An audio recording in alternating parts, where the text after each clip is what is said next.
고린도전서 1장 1절에서 5절 상반절까지 말씀입니다.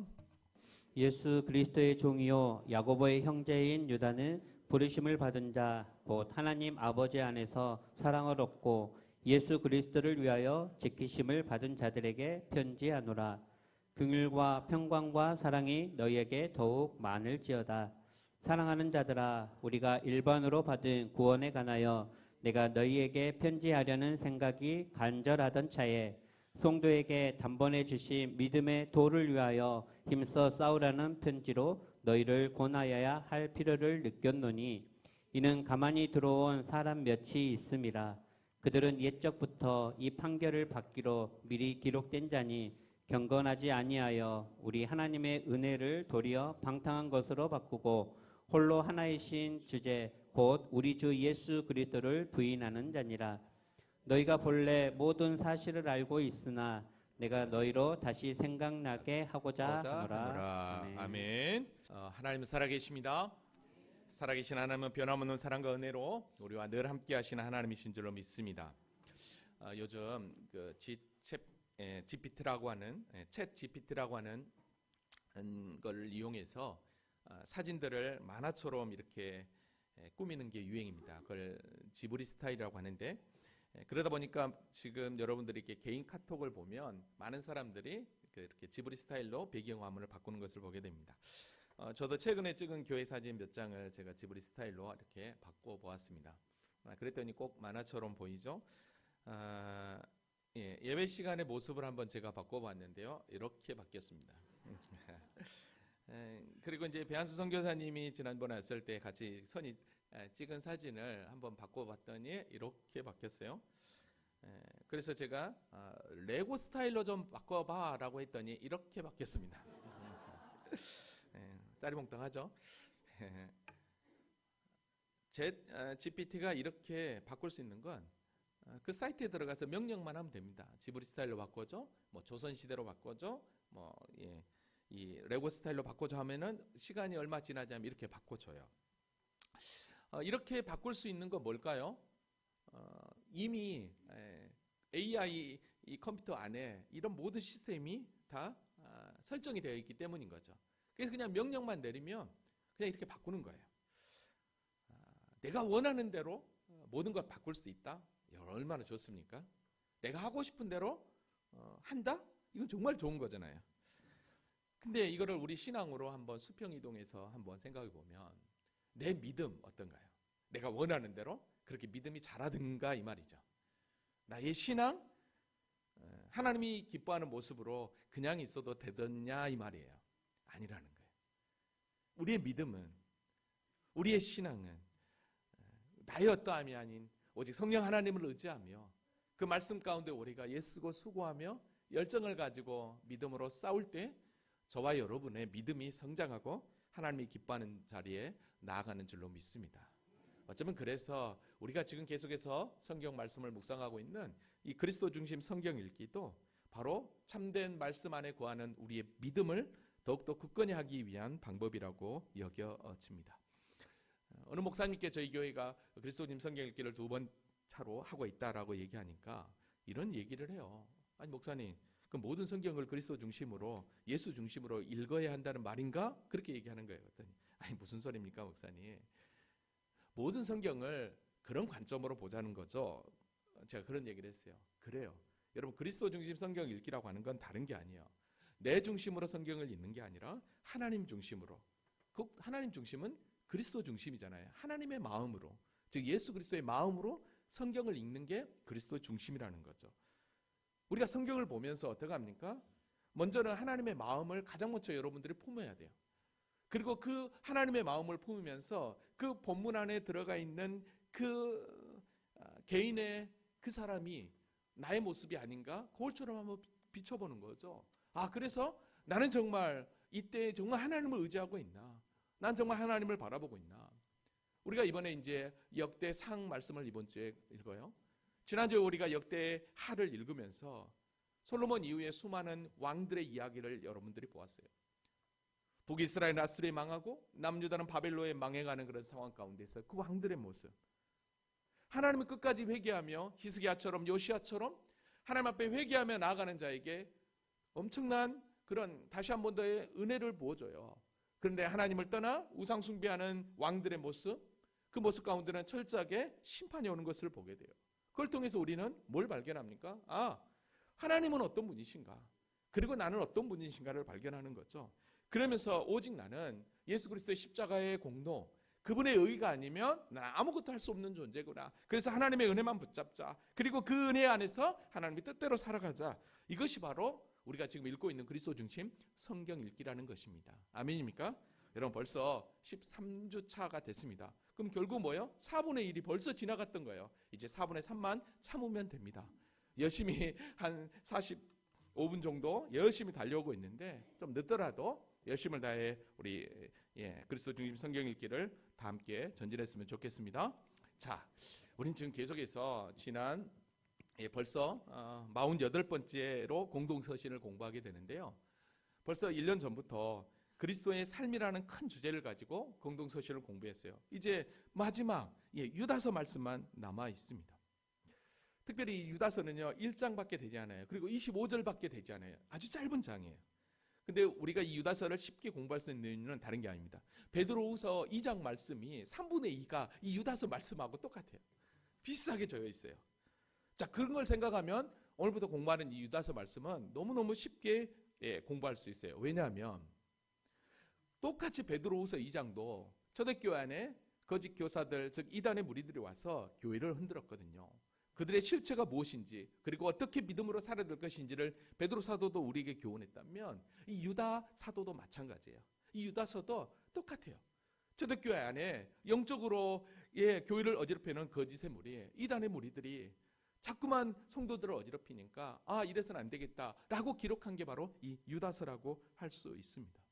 그래서 지난번에 제가 말씀드렸듯이 수요 예배에 사무엘 상하 강해가 다 끝나서 제가 이단에 관해서 함께 준비를 한다고 그랬어요. 그래서 이번 주부터 이단에 관해서부터 이번 주는 좀 개론을 이야기하고 다음 주부터는 구원파부터 시작해서 신천지 또 하나님의 교회 쭉 한 2달 정도 살펴보려고 해요. 열심히 이렇게 제가 또 준비를 하고 있는데 지난 목요일 날 어떤 일이 있었냐면 낮에 열심히 이제 설교 준비를 하고 있는데 어떤 분이 인기척이 들리는 거예요. 그래도 보니까 이제 교회 본당까지 해서 쭉 이렇게 한 60대 넘은 어떤 중년의 남자분 같아요. 돌아보고 있는 거예요. 그래서 이제 나갔죠. 나가면서 어떤 일이냐 그랬더니 내가 영암에 살고 있는데 낮으로 교회를 다닌다. 그래서 가까운 영암에 교회를 한번 다녀보려고 우리 교회를 왔다는 거예요. 그러냐고. 그러면서 주보를 달라는 거예요. 그래서 그날따라 이제 청소를 얼마나 우리 수요일 날 깨끗이 하셨는데 주보가 하나도 없어갖고 막 주보를 찾았어요. 그래갖고 이제 방송실에 있는 주보를 꺼내갖고 이렇게 줬어요. 자, 그러면서 이제 이런저런 얘기를 했죠. 근데 갑자기 이제 딱 뭐라고 얘기하냐면 목사님 창세기 3장 15절 말씀에 나와 있는 여자의 후손에 대해서 목사님들이 제대로 말을 못하고 있고 나는 그거에 대해서 그리스도라는 걸 확실하지 않아서 내가 새롭게 다시 태어난 것 같다고 그러는 거예요. 어라? 처음 교회에 왔다고 하는데 우리 교회 예를 들어 예배 시간이 언제입니까? 대부분 보면 그러잖아요. 성경 얘기 안 하거든요. 근데 성경을 얘기해. 네. 그러면서 자기가 뭐 장로인데 또 그러는 거예요. 장로가 교회를 옮겨? 이건 말이 안 되는데? 그러다가 이제 또 막 성경 얘기를 하는 거예요. 잠깐만요. 그러면서 제가 멈췄어요. 혹시 그거 어디서 배웠어요? 제가 그랬어요. 그랬더니 그러면 성경을 알았으면 어디서 배웠어 하면 여러분들 어떻게 해야 됩니까? 네, 교회에서 배웠어요. 목사님께 배웠어요. 그래야 되잖아요. 그랬더니 다락방에서 배웠어요. 그러는 거야. 그래서 혹시 유광수 다락방요? 맞대. 당장 제가 어떻게 했냐면 주시오. 나가라고. 왜요? 아니 나가시라고. 당신하고 얘기할 가치가 없다고. 나가시라고. 그러고는 그냥 제가 내쫓아버렸어요. 그래서 그걸 보면서 이게 이단에 대해서 공부하고 있으니까 이게 예화로 쓰라고 이분이 왔구나라고 생각을 했어요. 유광수 다락방에 다니는 분이었어요.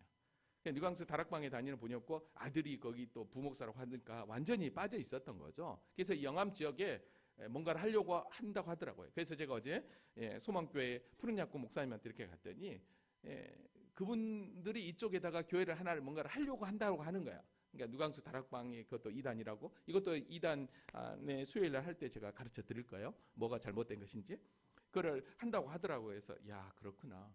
아니 영암 지역에 모든 자칭 교회라고 하는 이름을 걸고 이단들이 다 있는 거 여러분 아시죠? 통일교부터 시작해서 다 있어요. 다 있어. 이럴수록 하나님의 교회, 저와 여러분이 바른 믿음 가운데 서 있지 않으면 금방 넘어갈 수 있겠다. 그죠? 어쩌면 우리 안에도 벌써 와 있었을 수도 있어요. 근데 못 베기고 갔을 수도 있고 말이죠. 그러나 저와 여러분이 다시 한 번 더 베드로 후서를 통해서 이단의 실체를 보았다면 이번부터 시작하는 이 유다서 말씀을 통해서 다시 한 번 더 이단의 존재가 누구인지, 그리고 그들의 결말이 무엇인지, 그리고 우리는 어떤 삶을 살아야 될 것인지 바로 정립하는 은혜의 시간 될 수 있기를 원합니다. 예수 그리스도를 그리스도로 믿고 고백하는 게 참 믿음인 줄로 믿습니다. 이게 기독교 신앙의 기초죠. 그리고 그 기초 안에 거룩한 믿음의 삶을 살아가는 게 성도의 열매 맺는 삶이라고 생각합니다. 자, 이렇게 복음이 증거되고 첫 교회가 세워질 때 희한하게 성경을 보니까 그때부터 교회 안에 거짓의 무리, 즉 이단의 무리들이 교회를 어지럽혔던 것을 보게 됩니다. 그래서 진리의 복음을 계속해서 흔들었던 것을 보게 돼요. 왜냐하면 사도 베드로 서신도 마찬가지였고 이 요한 이 서신도 마찬가지였던 것을 보게 됩니다. 초대교회 우리가 요한복음을 공부하면서 초대교회 안에 가장 대표적인 이단이 바로 제가 영지주의 이단이라고 그랬어요. 육은 악하고 영은 선하다. 그러니까 육체는 악한 거예요. 그러니까 영은 선하니까 육체는 마음대로 살아도 되는 거예요. 그러다 보니까 쾌락을 쫓아나죠. 그러다 보니까 방종의 삶을 살아가고 우리가 잘 아는 대로 음탕한 삶을 살아가는 자들이 기독교 이단으로 지목된 그 당시에 최고의 이단이었던 영지주의자들이었어요. 이들은 예수가 진짜 그리스도 구원자라는 것을 부인했죠. 그리고 하나님의 은혜를 곡해해서 성도들을 계속해서 유혹했던 것을 보게 됩니다. 유다도 동일했어요. 베드로 사도와 동일하게 교회 안에 거짓 이단의 무리들이 와서 뒤흔드니까 이건 안 되겠다. 그러니까 이 유다도 동일하게 이 베드로 사도와 동일한 관점으로 편지를 쓰고 있는 것을 보게 돼요. 이걸 보면 유다도 베드로 사도와 영적 교류를 하고 있었구나. 또 뿐만 아니라 초대교회에서부터 이단들은 그렇게 판을 치고 있었구나. 그렇게 교회 성도들을 유혹하고 있었구나. 지금뿐만 아니라 그렇게 하고 있구나라는 것을 보게 됩니다. 제가 이단을 계속해서 준비하면서 보니까요. 우리나라의 김송도라고 하는 그 여자 한 명이 1930년대에 그 여인 한 사람으로 말미암아 계속해서 그 전도관 또 신천지 여기까지 통일교까지 완전히 쭉쭉 뻗는 것을 보았습니다. 그러니까 마치 사단 마귀가 귀신과 함께 그렇게 완전히 그냥 조직을 가지고 했던 것처럼 우리나라가 처음 이단이 딱 들어왔을 때 그 모습을 보니까 그 잘못된 김송도라고 하는 그 여자 한 사람 때문에 완전히 거기에 박태선, 문선명, 이만희 계속해서 이단에 완전히 이어져 있는 것을 이렇게 확인할 수 있었습니다. 그러니까 오늘 저와 여러분이 어떤 믿음 가운데 바로 서가 있는가 너무너무 중요한 것 같아요. 부모 세대인 우리가 어른 세대인 우리가 참 믿음 가운데 설 때 결코 그 어떤 이단의 사상, 잘못된 거짓의 유혹에 넘어가지 않고 바른 믿음 가운데 세워져 가게 될 줄로 믿습니다. 자, 그러면 오늘 본문을 한 절 한 절 살펴보면서 하나님 주신 은혜를 함께 나누도록 하겠습니다. 자, 1절 말씀 다 같이 한번 읽어볼까요? 자, 시작. 예수 그리스도의 종이요 야고보의 형제인 유다는 부르심을 받은 자 곧 하나님 아버지 안에서 사랑을 얻고 예수 그리스도를 위하여 지키심을 받은 자들에게 편지하노라. 아멘. 자, 지금 저자는 자신을 예수 그리스도의 종이요 야고보의 형제인 유다라고 이야기를 합니다. 자, 여기서 야고보의 형제 유다라고 하니까 여기서 야고보는 예수님의 제자 야고보가 아니라 우리가 야고보서를 공부할 때 배웠던 것처럼 예수님의 친동생 야고보라고 할 수 있습니다. 그러니까 예수님께는요 친동생이 몇 명 있었냐면 4명의 남자 형제들이 있었어요. 야고보, 요셉, 시몬, 유다라고 있었어요. 자, 이 가운데 하나가 바로 야고보였어요. 근데 이 야고보가 어떻게 합니까? 우리가 잘 아는 대로 야고보서를 기록했던 것을 보게 돼요. 사실요 예수님의 이런 친동생들도 처음부터 예수님을 메시아로 믿지 않았어요. 요한복음 7장에 보면 초막절이 되었을 때 이 예수의 형제들이 갈릴리에 있는 형인 예수님께 이렇게 얘기했던 거예요. 야, 너 유명해지려면 이런 갈릴리 총구석에 있지 말고 사람들이 많이 모이는 명절에 많이 모이는 유대를 좀 가라고 하면서 예수에 대해서 비아냥거리면서 예수님을 믿지 않았었어요. 7장에 보면. 그런데 이들이 언제 예수를 믿게 됐느냐? 나중에 부활의 주님을 만나게 됩니다.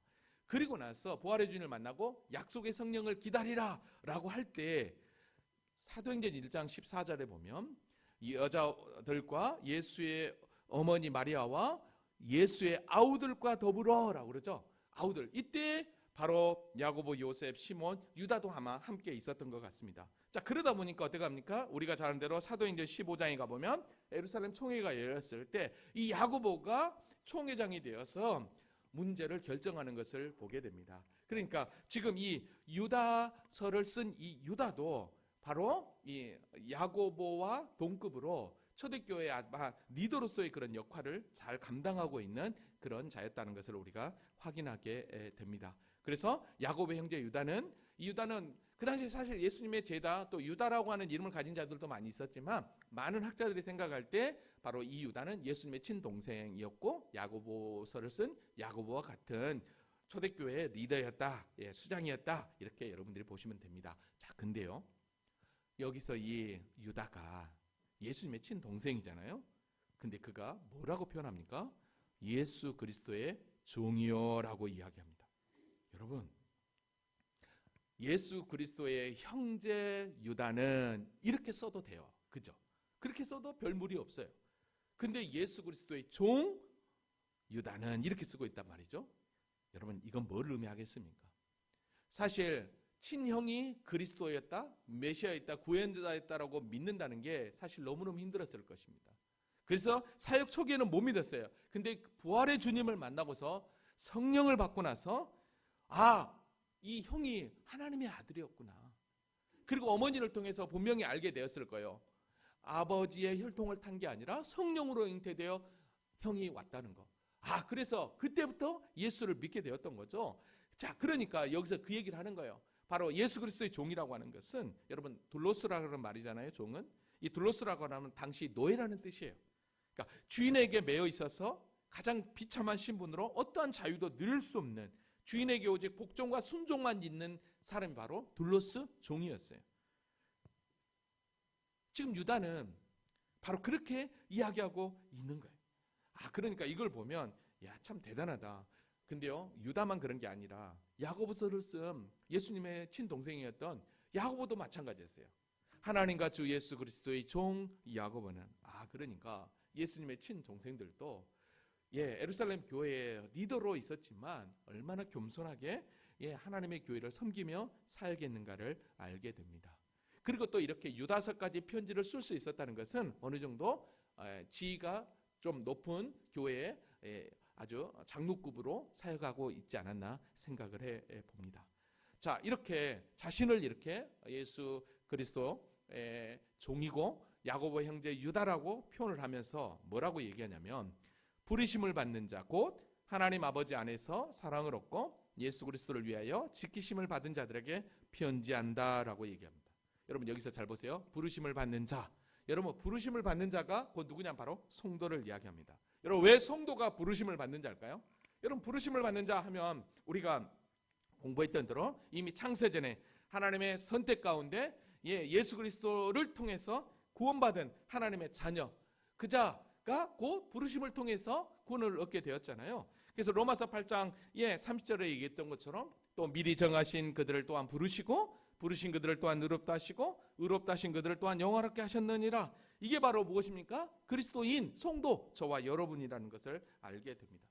사도 바울도요. 성도를 어떻게 표현했냐면 로마서 1장 6절에 보면 너희도 그들 중에서 예수 그리스도의 것으로 부르심을 받은 자다라고 이야기를 합니다. 그러니까 부르심을 받은 자는 하나님의 절대적인 선택 가운데 선택받은 성도 저와 여러분을 이야기한 거예요. 그러니까 저와 여러분에게 편지하고 있다라는 거죠. 자, 근데 여러분 보십시오.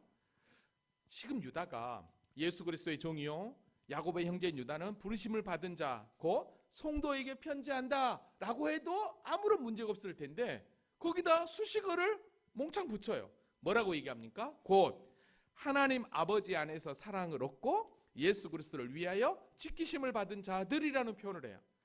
그러니까 부르심을 받은 성도는 어떤 존재냐? 저와 여러분이 어떤 존재냐? 첫 번째 어떤 존재라고요? 하나님 아버지 안에서 사랑을 얻고, 할렐루야. 하나님 아버지 안에서 사랑을 얻는 존재라는 거예요. 여러분, 하나님의 사랑을 얻는 존재라는 것은 하나님의 사랑을 받고 있다라는 거예요. 근데 하나님의 사랑을 얻고라고 했을 때 이 얻고가 이게 완료 미래형 분사거든요. 그러니까 계속해서 사랑을 받고 있다는 표현이에요. 두 번째는 부르심 받는 성도는 누구냐? 예수 그리스도를 위하여 지키심을 받은 자다. 여기서 위하여라고 하는 뜻은 안에서 의하여라는 뜻이에요. 그러니까 예수 그리스도 안에서 지키심과 보호하심을 받는 자다. 이게 누구라고요? 성도. 할렐루야. 그러니까 저와 여러분이 어떤 존재냐? 하나님 아버지 안에서 사랑을 받고 뿐만 아니라 예수 그리스도 안에서 보호하심과 지키심을 받는 존재라는 거예요. 할렐루야.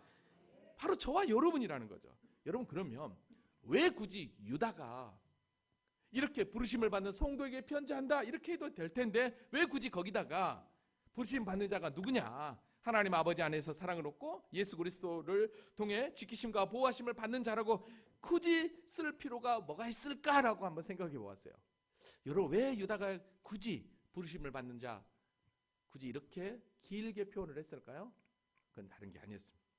여러분, 지금 편지를 받게 될 그 성도들의 모습을 보면 어떤 모습이었냐면, 아까도 얘기했지만 영지주의자들이 교회를 어지럽히고 있다라고 그랬어요. 특별히 이 영지주의자들의 주장은 뭐냐면 자기들만 특별히 영적인 지식을 가지고 있다라는 거예요. 그래서 그들만 대단하고 그들만 뛰어나고 이들만 구원을 얻는다고 생각했던 거예요. 그러니까 참 믿음 안에 거하는 자들은 완전히 우습게 알아버린 거죠. 그러니까 편지 받아볼 성도들에게 아니야. 영지자들, 즉 거짓 이단의 무리들이 주장하는 것처럼 그들이 대단한 게 아니라 너희야말로 진짜 하나님 아버지의 사랑을 받고 있고 예수 그리스도의 보호하심과 지키심을 받은 존재야 라고 하는 의미로서 그들에게 더 힘을 실어주기 위해서 첫 인사말부터 이렇게 표현하고 있다라는 것입니다. 아멘입니까? 그러니까 성도의 정체성, 저와 여러분의 정체성은 다른 게 아니에요. 부르심 받는 자로. 할렐루야. 하나님 아버지 안에서 사랑을 얻고, 할렐루야, 예수 그리스도 안에서 지키심과 보호하심을 받는 자다. 아멘. 이게 얼마나 대단한 존재입니까? 이것만이라도 얼마나 큰 은혜예요. 여러분, 하나님의 사랑을 받고 있어요. 전능하신 하나님이에요. 그리고 예수 그리스도 안에서 보호하심을 받는다는 거예요. 여러분, 누가 우리를 이렇게 사랑해주고 이렇게 보호해주겠냐는 거예요. 오직 하나님의 은혜인 줄로 믿습니다. 그래서 우리가 지난 고난주간 특별 기도회를 통해서 여러분 구원의 길을 알았잖아요. 하나님께서 우리를 부르시고 소명, 그리고 그 부르신 우리를 중생케 하셔서 회심케 하셔서 믿음을 주시고 의롭다 칭해 주시고 양자 삼아 주시는 그 하나님의 그 은혜. 이걸 보면 여러분, 이 모든 것들이 하나님께서 저와 여러분을 이미 창세 전에 구원하기로 작정하셔서 하나님의 때에 부르셔서 지금 이 역사를 이루어가고 있다라는 거예요. 이게 얼마나 큰 은혜인가요? 이런 은혜를 잊지 마시기 바랍니다. 이렇게 귀한 존재들을 향해 유다 사도가 이렇게 평안을 보냅니다. 긍휼과 평강과 사랑이 너희에게 더욱 많을지어다. 할렐루야. 오늘 하나님의 교회인 저와 여러분에게 긍휼과 평강과 사랑이 더욱 많기를 기원하고 있는 줄로 믿습니다. 여러분, 긍휼은 무엇이에요? 하나님의 사랑이죠. 예수 그리스도를 통해서 죄인을 끊임없이 구원해 주시는 그 사랑이 바로 긍휼이에요. 평강은 무엇입니까? 이건 에이넬이에요. 하나님과의 사랑과의 끊어진 관계에서 온전한 회복, 다시 한 번 더 우리를 평온케 하시는 샬롬, 이게 바로 평안이죠. 사랑은 무엇입니까? 이거는 말할 수 없는 하나님의 축복이죠. 그러니까 지금 성도로 부름받은 하나님의 자녀들을 향해서 긍휼과 평강과 사랑의 이 인사를 하고 있는 건 다른 게 아니에요. 너희들이 이렇게 귀한 존재인데 어떻게 감히 거짓의 이단의 무리에게 속하여서 너희 영혼을 그들에게 팔았어야 되겠냐는 거예요. 그래서 이렇게 인사말부터 아주 유다는 성도가 얼마나 귀한 존재인지, 결코 그 어떤 사단의 공격에도 흔들리지 않기를 원하는 마음으로 이렇게 편지하고 있는 줄로 믿습니다. 자, 그러면 이렇게 귀한 존재로 축복하고 불러주면서 편지 쓰는 이유가 있었어요. 자, 그게 뭐였느냐? 바로 3절입니다. 자, 3절 다 같이 읽어보겠습니다. 자, 시작. 사랑하는 자들아, 우리가 1번으로 받은 구원에 관하여 내가 너희에게 편지하려는 생각이 간절하던 차에 성도에게 단번에 주신 믿음의 도를 위하여 힘써 싸우라는 편지로 너희를 권하여야 할 필요를 느꼈노니. 아멘. 자, 세 번역으로 잠깐 봐볼게요. 사랑하는 여러분, 나는 여러분에게 우리가 함께 가진 구원에 관하여 편지를 써 보내려고 여러 가지로 애쓰고 있었습니다. 그러던 참에 나는 이제 여러분에게 성도들이 단번에 받은 그 믿음을 지키기 위하여 싸우라고 고문하는 편지를 당장 써야 할 필요가 생겼습니다 라고 얘기해요. 이게 무슨 얘기냐면, 원래 유다는요, 그러니까 일반으로 받은 구원에 관하여 편지를 하려고 준비하고 있었어요. 그러니까 일반으로 받은 구원이라고 하는 것은 가장 기본이죠. 예수 그리스도 십자가의 구속의 은혜, 그거에 대해서 편지를 하려고 했다라는 거예요. 구원에 관하여 내가 너희에게 편지하려는 생각이 간절하던 차에, 그러니까 한마디로 얘기하면 구원에 관해서 가장 기본적인 은혜를 나누면서 함께 편지를 하면서 그렇게 계획을 했어요. 즉 우리가 잘 아는 대로 로마서 말씀이 진짜 구원이 무엇인지, 믿음이 무엇인지를 얘기하고 있잖아요. 그러니까 로마서처럼 일반으로 받은 진짜 복음에 대해서 이렇게 얘기할 수 있겠죠. 저와 여러분이 함께 공부했던 구원의 길, 그런 여러 가지 가장 기본적인 교리적인 이런 부분을 좀 쓰려고 이렇게 편지를 하고요, 구상하고 하고 있었다는 거예요. 그런데 갑자기 성도에게 단번에 주신 믿음의 도를 위하여, 여러분 여기서 성도에게 단번에 주신 믿음의 도는 하나님께서 우리에게 베푸신 구속의 은혜는 완전하다는 거죠. 그러니까 예수 그리스도의 십자가는 그 어떤 것도 더할 수도 없고 뺄 수 없는 완전한 복음이었다는 거죠. 그러니까 인간의 그 어떤 사상이나 세상의 그 어떤 변화에 왜곡되지 않고 수송되지 않고 완전한 구속, 그게 바로 뭐냐면 성도에게 단번에 주신 믿음의 도예요. 그러니까 진리의 복음이죠. 그거에 대해서 힘써 싸우라는 편지로 너희를 권할 필요를 느꼈다라는 거야. 그러니까 지금 무슨 얘기입니까? 유다가 그냥 사역을 감당하고 있을 때 이들에게 구원이 무엇인지 좀 편지를 해야 되겠다라고 하는 찰나에 이런 소식이 들렸던 거예요. 이단의 거짓의 무리들이 성도들을 유혹하고 있다라는 거예요. 그리고 성도들이 거기에 휩쓸리고 있다는 거예요. 그랬더니 이건 뭐야? 우리에게 단번에 주신 믿음의 도, 즉 복음의 진리를 저들이 바로 알지 못하고 있으니까 이러겠네. 그래서 그냥 급하게 이 편지를 쓰게 되었다라는 것입니다. 이해되시죠? 그러니까 제가 어쩌면 모르겠어요. 왜 하나님께서 우리가 공동서신을 계속해서 공부하고 또 이단에 대해서 이렇게 하라가는 이유도 어떻게 보면 이 마지막 때 한국교회를 뒤흔들고 있는 이단의 무리들이 얼마나 교묘하게 우리를 유혹하고 있는지, 그것 때문에 어쩌면 그렇게 했을지도 모르겠어요. 그러나 사도 유다도 마찬가지였단 말이죠. 이 유다도 정말로 아무런 생각 없이 했는데 갑자기 들려오는 소식이 이거 안 되겠네. 교회들이 지금 계속해서 공격을 받고 있네. 성도들이 계속해서 믿음에 흔들고 있네. 그거에 대해서 단번에 주신 믿음의 도, 즉 예수 그리스도의 십자가 복음에 대해서 더 분명하게 가르치고 이거에 대해서 힘써 싸우라고. 여기서 힘써 싸우라는 것은 전쟁할 때 또 운동할 때 열심을 내라는 그런 의미거든요. 그래서 재차 그 모든 것들을 확인하도록, 즉 다른 길은 없고 오직 예수 그리스도 십자가 뿐임을 그들에게 온전히 증거하여서 끝까지 믿음의 도를 흔들리지 않고 곁길로 가지 않도록 하려고 이 편지를 쓰려고 느꼈다라는 거예요. 자, 그러면서 그렇게 한 이유 4절에 얘기해요. 이는 가만히 들어온 사람이 몇이 있습니다. 이 가만히 들어온 자, 이게 뭐예요? 이단들이죠. 거짓의 무리들인 거죠. 여러분, 이는 가만히 들어온 사람이 몇이 있었대요. 근데 그들은 뭐라고 얘기해요? 옛적부터 이 판결을 받기로 미리 기록된 자니, 판결을 받기로 미리 기록된대요. 그들은 어떤 자요? 경건하지 아니하여 우리 하나님의 은혜를 도리어 방탕한 것을 받고 홀로 하나이신 주제 곧 우리 주 예수 그리스도를 부인하는 자라고 이야기를 합니다. 여러분, 세 번역으로 잠깐 봐볼게요. 몇몇 사람이 몰래 숨어들었기 때문입니다. 성경에는 그들이 받은 심판을 옛날에 미리 적어 놓았습니다. 그들은 경건하지 못한 자들로서 우리 하나님의 은혜를 방종거리로 만들고 오직 한 분이신 지배자요 우리의 주님이신 예수 그리스도를 부인하는 자들입니다 라고 얘기해요. 여러분, 가만히 들어온 자, 옛날에 이 가만히 들어온 자를 누구라고 했냐면 바로 신천지들이라고 얘기했어요. 왜냐하면 지금은 어떨지 모르겠지만 한참 시대가 활개를 칠 때 산옮기라고 해서 벌써 1년 2년 가까이 교회로 침투를 해가지고 교회 열심히 봉사해요. 열심히 봉사하면서 어떻게 합니까? 간간히 이런 구역 모임이라든지 성도들끼리 모임 가운데서 교회를 불평하게 하고 목회자를 불평하게 하고 장로를 불평하게 하고 분란을 살짝 일으키면서 서서 교회를 그렇게 하면서 교회에 대한 이미지를 흐리게 해가지고 통째로 성도들을 그냥 끌고 가버리는, 그걸 산홍기라고 하거든요. 예, 그런 일들이 벌어지고 있었던 것을 보게 됩니다. 그러니까 이들은 어떤 분들이냐, 여기서 가만히 들어온 사람들은 바로 이단, 거짓의 무리들인데, 이들은 다른 게 아니에요. 양의 옷을 입고 완전히 그냥 탈을 쓴 그런 거짓의 무리였던 것을 보게 됩니다. 사실요, 여러분, 한국 교회에서만 그렇게 신천지 같은 이단의 그런 산홍기기를 하려고 몰래 교회 안에 침투한 게 아니라, 여러분, 갈라디아 교회도 그랬어요. 초대 교회가 생겨나는 그런 과정 가운데 이방인 교회인 갈라디아 교회에서 그랬단 말이죠. 갈라디아 2장 4절에 보니까 이는 가만히 들어온 거짓 형제들 때문이라. 가만히 들어온 거짓 형제들이 와서 흔드는 거예요. 여러분, 이 소식을 듣고 사도 바울이요, 여러분, 우리가 갈라디아서를 공부해서 알지만 1차 전도 여행을 통해서 갈라디아 교회를 개척했거든요. 근데 2차 전도 여행 도중에 이 갈라디아 교회에 이 거짓 가만히 들어온 이 이단의 무리들 때문에 완전히 교회가 뒤죽박죽 되어버린 거예요.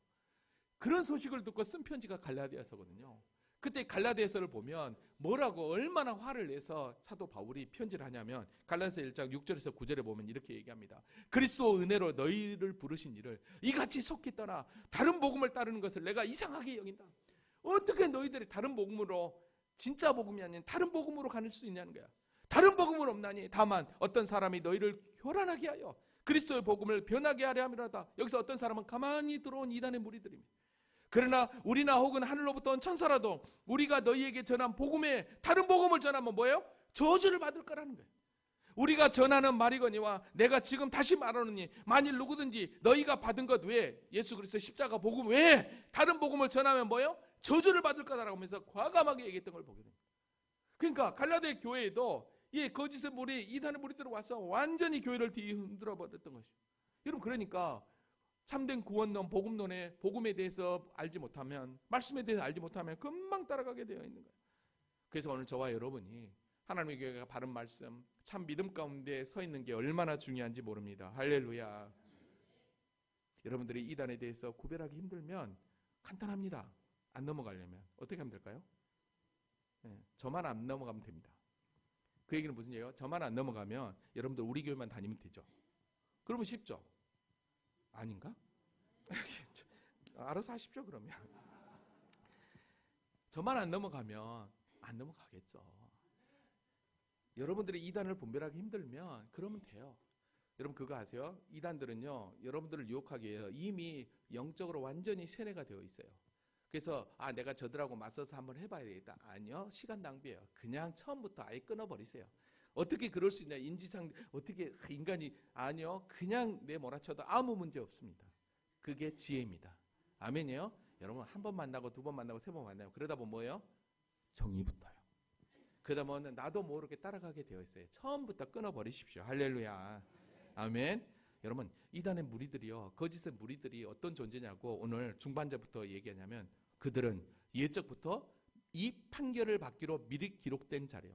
여러분, 이 판결을 받기로 미리 기록된 자는 건 이미 심판받기로 이미 결정된 자예요. 여러분, 이미 심판받기로 결정됐다는 거 우리가 베드로후서 말씀을 통해서 보았어요. 여러분, 베드로후서 2장 1절에 보면, 그러나 백성 가운데 또한 거짓 선지자들이 일어났나니 이와 같이 너희 중에도 거짓 선생들이 있으리라. 그들은 멸망하게 할 이단을 가만히 끌어들여 자기를 사신 줄을 부인하고 임박한 멸망을 스스로 취하는 자라고 분명히 그랬어요. 멸망하게 할 이단을 끌어와서 임박한 멸망을 스스로 취하는 자라고 그랬어요. 뿐만 아니라 베드로서 2장 3절에도 보면 그들의 탐심으로 지어낸 말을 가지고 너희로 이득을 삼으니 그들의 심판은 예적부터 지체하지 아니하며 그들의 멸망은 잠들지 아니하리라 그랬어요. 그러니까 이들은 이미 심판하기로 이미 결정되어 있어요. 그러다 보니까 어떡 합니까? 이미 결정된 그들이 그걸 알고 발악을 하고 있는 거예요. 발악을 하고. 그래서 어떡 합니까? 더 열심히 기존 성도들을 유혹하고 있는 거예요. 여러분, 그들의 모습은요, 겉으로는 예수 교회를 이야기하지만 아니에요. 그들은 어떤 모습이었느냐? 잘 보세요. 기록된 자니 뭐라고 그래요? 첫 번째, 경건하지 아니에요. 하나님을 두려워함이 없어요. 하나님을 두려워함이 없으니까 어떡합니까? 교회까지 와서 목사까지 뒤흔들려고 그래요. 하물며 성도들까지. 왜? 경건하지 않으니까. 하나님이 두려움이 없으니까. 하나님을 향한 순결함과 거룩함이 없으니까 이 일을 하는 거예요. 두 번째, 우리 하나님의 은혜를 도리어 방탕한 것을, 그렇죠. 하나님의 은혜를 방탕한 것으로 바꿔서 어떻게 합니까? 뭐 교회 다니면서 이럴 수도 있지 유혹을 하는 거예요. 그리고 또 어떻게 합니까? 홀로 하나이신 주제 곧 우리 주 예수 그리스도를 부인하는 자니, 여러분 보세요. 홀로 하나이신 주제, 즉 한 분이신 하나님, 유일하신 하나님, 곧 우리 주 예수 그리스도를 부인한다는 것은 바로 예수 그리스도가 참된 구주라는 걸 인정하지 않는다는 거예요. 즉 예수님의 신성과 인성을 부인한다는 뜻입니다. 그 말은 곧 예수 그리스도의 십자가의 구속을 인정하지 않는다는 뜻이에요. 여러분, 이들이 바로 누구였느냐? 요한 사도는요, 요한 1서 2장에서 바로 이들을 향해 적그리스도라고 그랬어요. 그러니까 진정한 적그리스도는 하나님의 은혜를, 구원을 방해하는 그 모든 이단의 무리들, 거짓의 무리들을 한마디로 얘기하면 적그리스도라고 얘기하고 있는 거예요. 그래서 오늘 마지막 5절 상반절에 이렇게 이야기하고 있는 거예요. 이렇게 너희들을 유혹하고 있고 그들의 결말은 이런 존재야. 그러니까 어떻게 합니까? 너희가 본래 모든 사실을 알고 있으나, 여기서 너희가 모든 사실을 알고 있다는 것은 무엇입니까? 이미 너희들이 복음이 뭔지 알잖아. 진리가 무엇인지 알잖아. 구원이 뭔지 알잖아. 그러니까 내가 이렇게 편지하는 건 내가 너희로 다시 뭐하게 한다? 생각나게 하고자, 다시 한 번 더 너희를 깨우려고 하는 거다라고 하면서 이 편지를 쓰고 있는 것입니다. 아멘입니까? 그러면서 멸망에 대해서 이제 세 가지로 설명하는 게 이제 5장 하반절에 나와요. 여러분, 사도 베드로도요 똑같은 얘기했어요. 그러므로 너희가 이것을 알고 이미 있는 진리에 서 있으나 내가 항상 너희에게 생각나게 하려고 이 편지를 한다라고 이야기하고 있는 것을 보게 됩니다. 그렇습니다. 오늘 저와 여러분이 이미 알고 있는 이 믿음, 이 참된 이 십자가의 복음, 이것만이 우리를 구속할, 우리를 영원한 영광으로 이끌 하나님의 말씀을 기억하고 참 믿음 가운데 흔들리지 않기를 원합니다. 자, 말씀을 정리합니다. 이단들은요, 갈수록 거짓으로 교묘하게 교회와 성도들을 미혹하려 한다는 걸 여러분 기억하십시오. 이럴수록 저와 여러분이 믿음의 도, 진리의 복음, 하나님의 말씀을 바로 알고 바로 깨닫는 것 얼마나 필요한지 모릅니다. 우리 주님께서 재림의 때 이런 말씀을 하셨어요. 주의 재림이 가까우니까 뭐라고 했냐면 누가복음 21장 36절, 이러므로 너희는 장차올 이 모든 일을 능히 피하고 인자 앞에 서도록 항상 뭐예요? 기도하며 깨어 있으라 그랬어요. 항상 기도하며 깨어 있으라. 여기서 항상 기도하며 깨어 있으라는 것은 늘 재림에 대해서 늘 깨어 있고 기도하라는 말도 되지만, 오늘 말씀을 수평이동해서 같이 연결해 보면 그 어떤 이단의 무리, 그 어떤 거짓의 무리들이 너희를 유혹할 줄 모르니까 항상 뭐요? 기도하고 깨어 있으라는 거예요. 아멘입니까? 저와 여러분이 이렇게 말씀을 받아주시기 바랍니다. 그래서 저와 여러분이 어떤 존재가, 이거 절대 놓치지 마세요. 하나님의 부르심을 받은 자고, 또한 하나님 아버지의 사랑 안에 거하는 자고, 예수 그리스도의 지키심과 보호하심을 받는 하나님의 자녀라는 사실을 기억하고 끝까지 믿음으로 승리하는 우리 모두가 될 수 있기를 주님의 이름으로 기도합니다. 아멘. 우리 다 같이 자리에서 일어나시겠습니다.